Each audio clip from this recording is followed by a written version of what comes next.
আমি শুরু থেকেই একটা কথা বলে আসছিলাম যে ডক্টর ইউনূসের এই সরকার সম্ভবত বাংলাদেশের সবচেয়ে সৌভাগ্যবান একটা সরকার, যারা কিনা তাদের যাত্রার শুরু থেকেই দেশে প্রকাশ্যে থাকা সকল রাজনৈতিক দলের সমর্থন পেয়ে এসেছে। এর আগে অন্য কোনো সরকারের এই সৌভাগ্য হয়নি।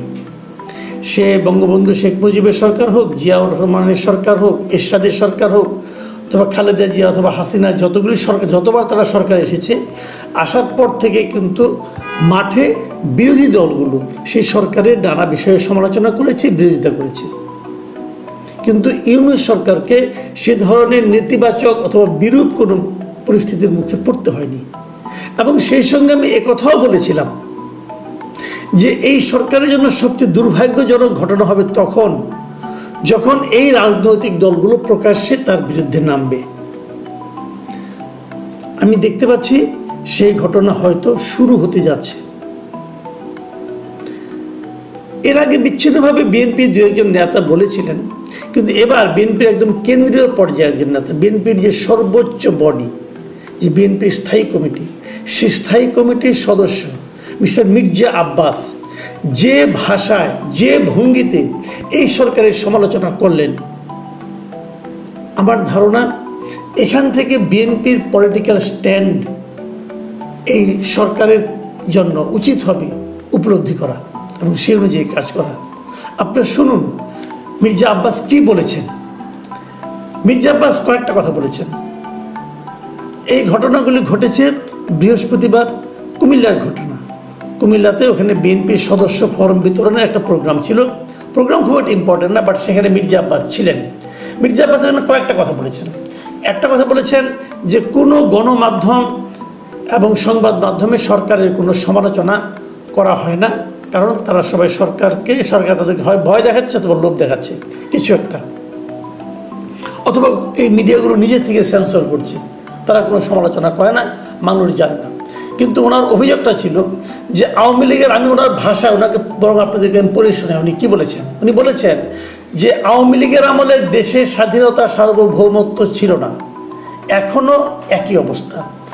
আগে কুকুরের মুখে ছিলাম, এখন বাঘের মুখে পড়েছি।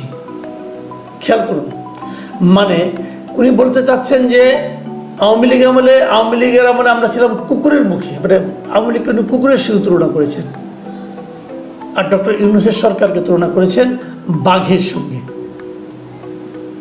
এবং উনি আরও বলেছেন যে আমরা নির্বাচনের কথা বলছি, কারণ আমরা দেখতে পাচ্ছি আমাদের দেশের স্বাধীনতা ও সার্বভৌমত্ব নিরাপদ নয়। মানে উনি বলতে যাচ্ছেন যেটা, যে আমাদের স্বাধীনতা এবং সার্বভৌমত্ব নিরাপদ নয় সরকারের কাছে এখন। এইটা বলতে যে উনি উল্লেখ করেছেন কোন কারণে এই কথাটা বলেছেন। উনি এই কথা বলেছেন ওই যে রাখাইনে যে একটা মানবিক করিডোর দেওয়ার প্রসঙ্গ, সেই প্রসঙ্গের কথা উল্লেখ করে উনি বলেছেন যে মিয়ানমারের রাখাইনে করিডোর দেওয়ার সিদ্ধান্ত নেবে নির্বাচিত সরকার, এই সিদ্ধান্ত দেওয়ার মালিক আপনারা নন। মানে ইউনূস সরকারকে লক্ষ্য করে উনি বলেছেন, এবং সেই জন্যই উনি বলেছেন যে এদের হাতে আমাদের স্বাধীনতা ও সার্বভৌমত্ব নিরাপদ নয়। এবং সরকারের বিরুদ্ধে একটা গুরুতর অভিযোগ উনি করেছেন। সেই অভিযোগ উনি করেছেন যে এই সরকার নাকি গত 8 মাসে দেশ থেকে নাকি এই সরকারের আমলে গত 8 মাসে 90,000 কোটি টাকা পাচার হয়েছে। এই অভিযোগটা আমার কাছে খুব মারাত্মক একটা অভিযোগ মনে হয়েছে যে 90,000 কোটি টাকা পাচার হয়েছে এই সরকারের আমলে। এই হিসাবটা মির্জা আব্বাস সাহেব কোথায় পেলেন, এটা আমার জানার খুব ইচ্ছা। আমি এটা কিন্তু উড়িয়ে দিচ্ছি না, কারণ ওনার মতো লোক এরকম আবল তাবল কথা বলবেন, মাঠ গরম করার জন্য বলবেন, এটা আমি নিজে বিশ্বাস করি না। উনি একটা বড় নেতা, বড় দলের বড় নেতা, ওনার কাছে নিশ্চয়ই একটা হিসাব আছে। মানুষকে বিভ্রান্ত করাও তার কাজ হবে না।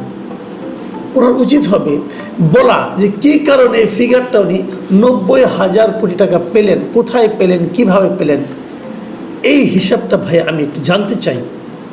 কারণ এ ধরনের কাজ যদি এই সরকার করে থাকে, তাহলে আমি তো মনে করি দেশের জনগণের উচিত হবে এখনই এই সরকারের বিরুদ্ধে আন্দোলনে নামা, যে আন্দোলনের নেতৃত্ব আমরা বিএনপির কাছ থেকে আশা করি। আর যদি অভিযোগ সত্য না হয়, আর যদি এই অভিযোগ কেবল কথার কথা হয়, তাহলে এ ধরনের ফালতু কথা বলার জন্য মির্জা আব্বাসের বিরুদ্ধে বিএনপি কর্তৃপক্ষ ব্যবস্থা নেবে, এটাও আমরা আশা করি। আমরা 90,000 কোটি টাকা পাচার হয়ে যাবে এমন কোনো অন্তর্বর্তী সরকারকে চাই না। বিপরীত দিকে 90,000 কোটি টাকার একটা অভিযোগ, ফালতু অভিযোগ কেউ উচ্চারণ করবে, সেটাও আমরা চাই না। এ দুটোর একটা সমাধান হওয়া উচিত। আমি সরকারকে বলবো, আপনি এটা প্রতিবাদ করুন, অথবা চুপ করে থাকলে প্রমাণ হবে, বাংলাদেশ বিশ্বাস করবে যে অভিযোগ সত্য। পাশাপাশি মির্জা আব্বাসকে বলবো, আপনারও দায়িত্ব হবে এই অভিযোগের সত্যতা প্রমাণ করা, অথবা দেখিয়ে দেওয়া, অথবা একটা হিসাব দেওয়া, কেন আপনার কাছে মনে হলো যে 90,000 কোটি টাকা পাচার হয়ে গেছে, এটা আমরা জানতে চাই। আর সেই সঙ্গে বিএনপির শীর্ষ কর্তৃপক্ষকে বলবো, যদি 90,000 কোটি টাকা আসলে এই সরকারের আমলে পাচার হয়ে থাকে, তার জন্য আপনারা আন্দোলনে মাঠে নামুন। কারণ এই 90,000 কোটি টাকার কথাটা বলাটা এই জাতির জন্য আপনাদেরই একমাত্র গুরুত্বপূর্ণ দল, আপনারা সবচেয়ে বড় দল, আপনাদের দায়িত্বের মধ্যে পড়ে। যাই হোক, এইগুলো একটা অভিযোগ। আরেকটা কথা উনি বলেছেন, সে কথাটা আমি আলোচনা করবো। উনি বলেছেন যে বিএনপির বিরুদ্ধে যে চাঁদাবাজির অভিযোগ তোলা হয়েছে সেটাকে উনি বাতিল করে দিয়ে উনি বলেছেন যে এখন তো বিএনপিদের যদি কেউ চাঁদাবাজি করে থাকে, এখন তো বিএনপি ক্ষমতায় নেই, যদি কেউ চাঁদাবাজি করে থাকে তাকে আপনারা ধরেন। এবং এই জায়গাটায় কিন্তু আমি মির্জা আব্বাস সাহেবের সঙ্গে একমত যে আসলে যদি কেউ বিএনপি চাঁদাবাজি করে থাকে, যদি কেউ চাঁদাবাজি করে থাকে, সে বিএনপির হোক, আওয়ামী লীগের হোক, যে দলেরই হোক, তাকে ধরেন। এবং এই ধরার দায়িত্ব কিন্তু সরকারের। এই সরকার সেটা না ধরে কেবল ঢালাওভাবে বিএনপিকে ডিফেম করার জন্য, বিএনপিকে সাধারণ মানুষের কাছে মানে তার বদনাম করার জন্য যে বলে বিএনপিরা চাঁদাবাজি করছে, এটা ঠিক হবে না। তবে এটা ঠিক, বিএনপির মাঠ পর্যায়ে চাঁদাবাজি হচ্ছে, দখলদারিত্ব হচ্ছে, এটা আমি নিজেও অনেক সাক্ষী। আমি তবে বাংলাদেশের নাগরিক, তাই না? আমি প্রয়োজন এগুলি একদম টু দ্য পয়েন্ট উদাহরণ দিয়ে দেখিয়ে দেবো কোথায় কোথায় বিএনপির লোকজন, ছাত্রদলের লোকজন চাঁদাবাজি করছে এবং দখলদারি করছে, জবরদখল করছে। এরকম অনেক উদাহরণ আমার কাছেও আছে, সেগুলো আমরা দেখিয়ে দেবো। কিন্তু তারপরে আমার কথা, যদি এরকম করে থাকে, সরকারের তো উচিত, সরকারের আইন শৃঙ্খলা বাহিনী তো উচিত, পুলিশের তো উচিত ওই লোকগুলিকে ধরা। পুলিশ কেন ধরে না? তার মানে সরকারকে তাদেরকে ধরতে না করেছে? এমনও হতে পারে কিন্তু সরকার বললো তোমাদের ধরো না, বিএনপির বদনাম টদনাম হোক, এরকমও হতে পারে। সেই বিষয়গুলো কিন্তু দেখতে হবে। সবচেয়ে বড় যে অভিযোগটা মির্জা আব্বাস করেছেন এই সরকারের উপর, সরকার প্রধানের উপর, সেটা বলেই আমি আলোচনা শেষ করব। তিনি বলেছেন কীভাবে, আমি হুবহু আপনাদের পড়ে শোনাই। তিনি বলেছেন, সিন্দাবাদের বুড়ো আমাদের ঘাড়ের উপর চেপে বসেছে, ঘাট থেকে আর নামতে চান না, ওনাকে ঝাঁকি দিয়ে ঘাট থেকে নামাতে হবে। বুঝতে পারছেন সিন্দাবাদের বুড়ো কাকে বলা হচ্ছে? আপনাদের নিশ্চয়ই মনে আছে সিন্দাবাদের বুড়োর সেই কাহিনী। আরব বুড়ো যিনি সিন্দাবাদের গল্প নিশ্চয়ই পড়েছেন। এই সিন্দাবাদ যাচ্ছিল এক জায়গায়, একটা বুড়ো হাঁটতে পারছিল না, সে বলছিল আমাকে একটু কাঁধে নিয়ে একটু যাও, আমাকে একটু উপকার করো। এবং যখন সে কাঁধে নিয়ে যখন তাকে ওই জায়গায় গিয়ে তাকে নামাই দিতে চায়, সে আর নামবে না। সে কতভাবে চেষ্টা করে, ঘাট থেকে তাকে আর নামাতে পারে না। তো আমাদের দেশের উপর, আমাদের জাতির উপর, আমাদের মানে উপর এরকম কি কোনো বুড়ো প্রথমে অসহায় ভাব নিয়ে এসে বসেছিল এবং সেখান থেকে নামতে চাচ্ছে না? কে সেই বুড়ো? ইঙ্গিতটা কোন দিকে নিশ্চয়ই বুঝতে পারছেন। এটা তো খুবই স্পষ্ট, ইঙ্গিতটা ডক্টর ইউনূসকে লক্ষ্য করে। এবং তারপর বলতে চাচ্ছেন যে উনি ঘাট থেকে নামতে চান না, ওনাকে ঝাঁকি দিয়ে ঘাট থেকে নামাতে হবে। এটাও কিন্তু একটা বড় অভিযোগ। ডক্টর ইউনূস এই বিষয়টাকে এখন কীভাবে মূল্যায়ন করবেন? আমি আগেও বলেছিলাম যে বিএনপির চাওয়াটা সরকারের কাছে কী ছিল? চাওয়াটা ছিল যে একটা নির্বাচন দেওয়া দ্রুততার সঙ্গে, এবং সেই সঙ্গে একটা নির্বাচনের রোড ম্যাপ ঘোষণা করা। এই সরকার কেন তা করছে না? এবং করছে না বলেই কিন্তু এখন এ সমস্ত কথা এই বৃদ্ধ বয়সে ডক্টর ইউনূসকেও শুনতে হচ্ছে। আমি ডক্টর ইউনূসকে অনুরোধ করব যে দ্রুত আপনার করণীয় কাজগুলো করুন। যে প্রক্রিয়া করছেন এটা কোনো ভালো প্রক্রিয়া না। অন্তর্বর্তীকালীন সরকারের যে কয়েকটা কর্মকাণ্ড নিয়ে এই মুহূর্তে সবচেয়ে বেশি সমালোচনা হচ্ছে, তার একটা হচ্ছে চট্টগ্রাম পোর্ট। চট্টগ্রাম পোর্টের একটা টার্মিনাল, মানে সবচেয়ে আধুনিক যে টার্মিনালটা, যেটাকে নিউ মেরিন টার্মিনাল বলা হয়, সেই টার্মিনালটা বিদেশি একটা কোম্পানির কাছে লিজ দেওয়ার যে আলোচনাটা চলছে এবং বলা যায় এটা মোটামুটি চূড়ান্ত পর্যায়ে চলে যাচ্ছে ধীরে ধীরে, সম্ভবত সেপ্টেম্বর নাগাদ কিছু একটা হয়ে যাবে, সেটা নিয়ে কিন্তু বেশ সমালোচনা হচ্ছে, বেশ বাদ প্রতিবাদ হচ্ছে। ডক্টর ইউনূস এর মধ্যে চট্টগ্রাম গিয়েছিলেন, সেখানে যে ইনি এই বন্দর নিয়ে নানা রকম কথা বলেছেন যে বন্দর হচ্ছে দেশের অর্থনীতির হৃৎপিণ্ড, আমাদের এই হৃৎপিণ্ডটা যত বড় সেভাবে এটাকে পরিচালনা করা যাচ্ছে না, অতএব বিদেশিদের সবচেয়ে যারা ভালো টার্মিনালকে হ্যান্ডেল করতে পারে সেরকম কাউকে নিয়ে এসে তাদের দিয়ে হ্যান্ডেলিং করানো হবে। এগুলো নানা কথা, এই কথাগুলো শুনতে ভালো শোনা যায়। এর মধ্যে আমরা দেখলাম যে আমাদের প্রধান উপদেষ্টা যিনি প্রেস সচিব আছেন মিস্টার শফিকুল আলম, উনি একটা টেলিভিশনে দেখলাম বললেন যে এটা ওনারা করবেন, এবং সেই টেলিভিশনের সঞ্চালক ওনাকে প্রশ্ন করেছিলেন যে এটা আপনারা করতে পারেন কিনা। উনি বলেছেন সব কিছু করার ম্যান্ডেট নাকি ওনাদের আছে, সব কিছু এভরিথিং করার ম্যান্ডেট ওনাদের আছে, এবং সেই ম্যান্ডেটের জোরেই ওনারা এটা করছেন। এবং উনি যুক্তি দেখিয়েছেন আমরা পৃথিবীর বেস্ট কোম্পানিকে নিয়ে আসছি যাদের নাকি 70-80টা পোর্ট হ্যান্ডেল করার অভিজ্ঞতা রয়েছে, সেরকম আমরা একটা কোম্পানিকে আনছি এবং এটা সেপ্টেম্বরের মধ্যে আমরা এটা শেষ করতে চাই। মানে ওনারা বলার দৃঢ়তা শুনে মনে হলো ওনারা এটা করেই ছাড়বেন। এটা নিয়ে আলোচনাটা কিন্তু হচ্ছে যে কেন আপনি এই পোর্টটা বিদেশি একটা কোম্পানির কাছে দিচ্ছেন। দেখুন, মোটামুটি আমি একটু বলে নেই আসলে চট্টগ্রাম বন্দরের বাস্তবতাটা কি। চট্টগ্রাম এই বন্দরের মোটামুটি 4টা টার্মিনাল আছে। এই 4টা টার্মিনালের মধ্যে সবচেয়ে বড় হচ্ছে এই নিউ মেরিন টার্মিনাল। এটা বড় এবং আধুনিক। এটা এত বড় যে এখানে একসঙ্গে সমুদ্রগামী 4টা জাহাজ ভিড়তে পারে।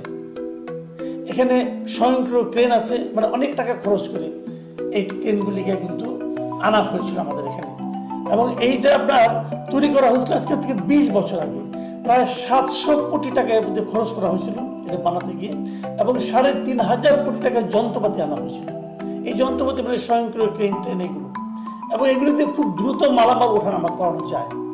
এবং তুলনামূলকভাবে এই টার্মিনালটাই সবচেয়ে ভালো চলছিল।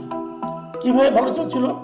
যে বন্দরে একটা হিসাবে দেখা গেছে যে গত বছর সব বন্দর তো সবগুলি টার্মিনালের একটা লক্ষ্যমাত্রা থাকে, তারা কি পরিমাণ কন্টেনার হ্যান্ডেলিং করতে পারবে, ওঠানামা করতে পারবে।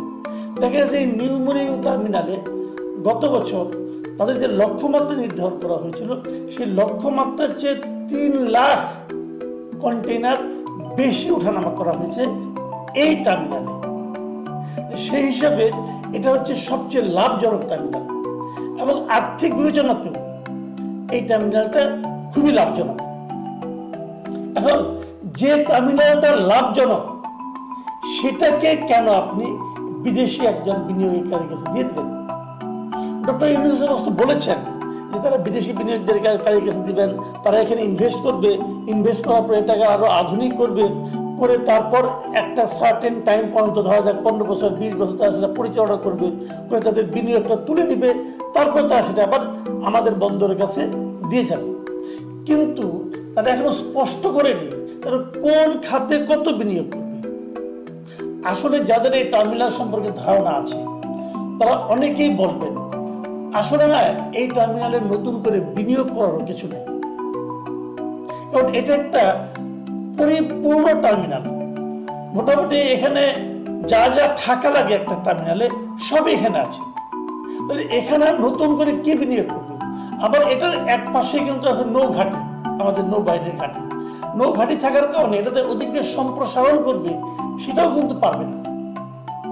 মানে অনেক এক্সপার্ট যারা আছেন, যারা পোর্ট বুঝেন ভালো, তাদের অনেকে বলছিলেন যে তারা যদি করতেই চায়, আমাদের তাও টার্মিনাল আছে, একটা বে টার্মিনাল আছে, একটা লালদিয়ার চরে টার্মিনাল আছে, সেগুলোতে তারা ইনভেস্ট করতে পারে। কিন্তু সেগুলোতে ইনভেস্ট করার অনেক সুযোগ সুবিধা আছে, সেখানে করুক, ইনভেস্ট করুক, ওটাকে আধুনিক করে বানায় তারপরে চালায় এনে পরে এক পর্যায়ে আমাদের কাছে দিয়ে যাক। কিন্তু যেখানে অলরেডি আমরা ইনভেস্ট করে ফেলেছি, মানে 4000 কোটি টাকা করে বেশি ইনভেস্টমেন্ট এখানে হয়ে গেছে অলরেডি, সেইটা তো সেই সময় 20 বছর আগের কথা বলছি, এর মধ্যে তো অর্থের মূল্যমান ধরলে আরো অনেক বেড়ে যাবে। যেখানে আমরা এত টাকা ইনভেস্ট করে ফেলেছি সেইটাকে কেন অন্যদের কাছে দিয়ে দেওয়া হবে? ওখানে তারা কি নতুন করে ইনভেস্ট করবে? যে কারণে আমরা আগেও বলেছি যে যে টার্মিনালের কাজ আমরা শুরু করতে পারিনি আপনি সেখানে যান।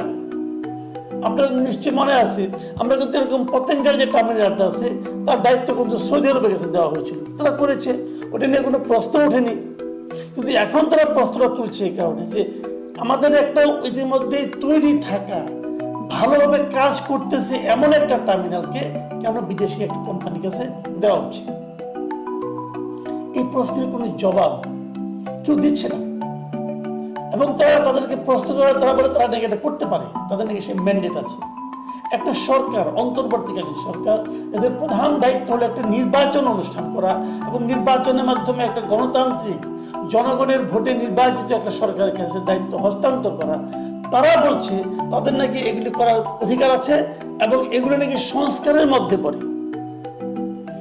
তারা বলছে তাদের ম্যান্ডেটটা হলো সংস্কারের, তাদের সংস্কারের মধ্যে সবকিছুই পড়ে, মানে যা কিছু করবে নতুন কিছু ওটা নাকি সংস্কারের মধ্যে পড়বে বলছে।